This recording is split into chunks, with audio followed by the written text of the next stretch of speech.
Welcome to the Deep Dive. Today, we're going deep, really deep, into the dark web.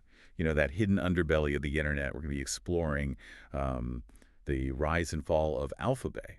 A name that's, well, pretty much synonymous with the dark web marketplaces, right? Exactly. And, you listeners have shared some, well, frankly, fascinating excerpts from alphabay.txt. So let's, unpack this whole thing. It's like a real-life digital crime thriller, with a mysterious mastermind, this guy, Dismake. Yeah, it's a classic story. Ambition, anonymity, and I guess the illusion of being untouchable online. In the digital age, I mean. Right. Okay, so before we get into the nitty-gritty, maybe you can set the stage for us a bit, for those who, might not be familiar. What exactly is the dark web, and how is it different from the everyday internet? Sure, sure. Imagine the internet, like a city, right? Okay. So the surface web, the part we use every day that's like the city center. Bustling, well-lit, easy to find your way around.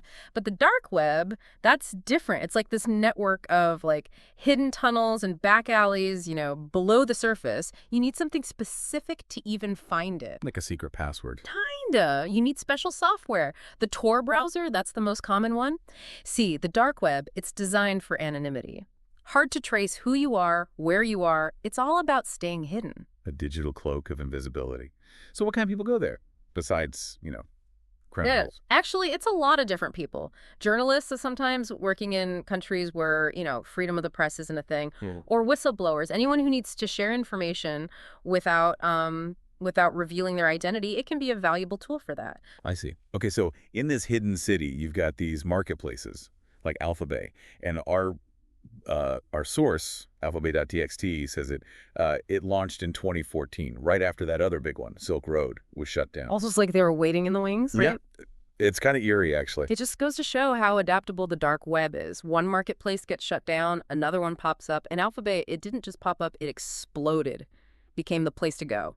And at the heart of it all was this guy, Alexandra Kazes, a.k.a. the Snake. Now, this is where it gets interesting. AlphaBay.txt paints this picture of Kazis living this, double life. On social media, bam, luxury cars, exotic vacations, flaunting his wealth. But behind the scenes, he's running this, massive criminal enterprise. What's the deal with that? Doesn't that seem kind of, I don't know, risky? It's a fascinating contradiction. This blatant display of wealth alongside this need for secrecy. It suggests maybe a certain disconnect. Like he thought the rules didn't apply to him. Like he was untouchable. Exactly. So AlphaBay, it's thriving under Disnake. Millions, maybe billions in transactions.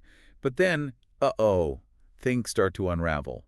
AlphaBay.txt, says Kazes, he makes some pretty rookie mistakes. Yeah, you wouldn't believe it for a guy who was supposed to be a tech whiz. Really basic stuff, actually, like using his personal email address for AlphaBay business. No way. Yeah, for real. And then, there's the lifestyle, right? The cars, the properties, not exactly low-key. It's like you wanted to get caught. It's kind of what it looks like, right? So how'd they finally catch him? Was it the Bitcoin?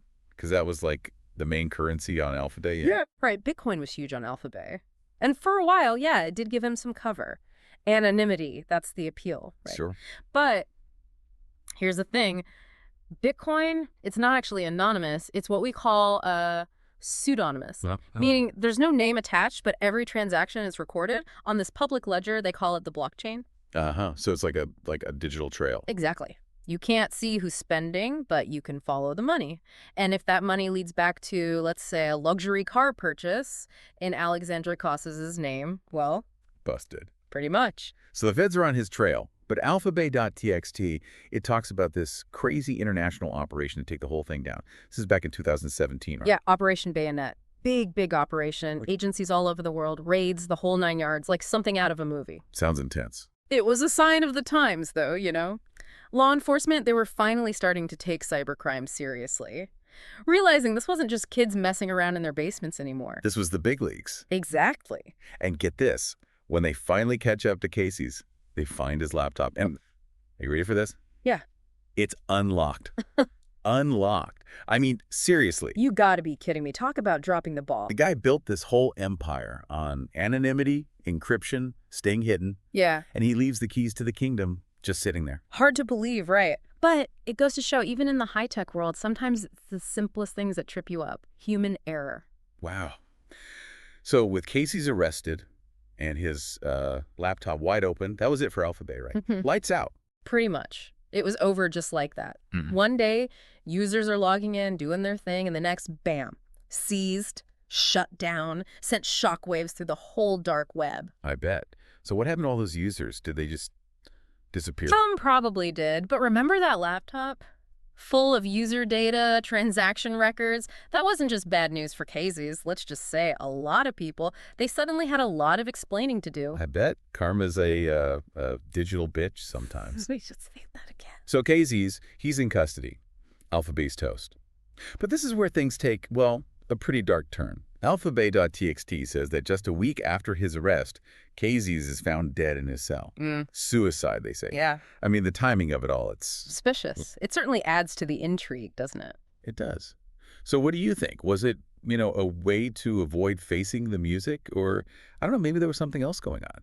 We may never know the full story. Man, what a story. So with Kaz is gone and AlphaBay, wiped off the map, what's like the lasting legacy of all this? I mean, what can we learn from this whole AlphaBay saga? Well, I think the biggest takeaway is the dark web. It's not some lawless playground. It's more connected to the real world than people think. Right. Those digital breadcrumbs, they can lead right back to you. Exactly. And when it comes to, law enforcement, they're not just playing catch up anymore. No kidding. Operation Bayonet. I mean, talk about a global manhunt. It was a game changer, no doubt.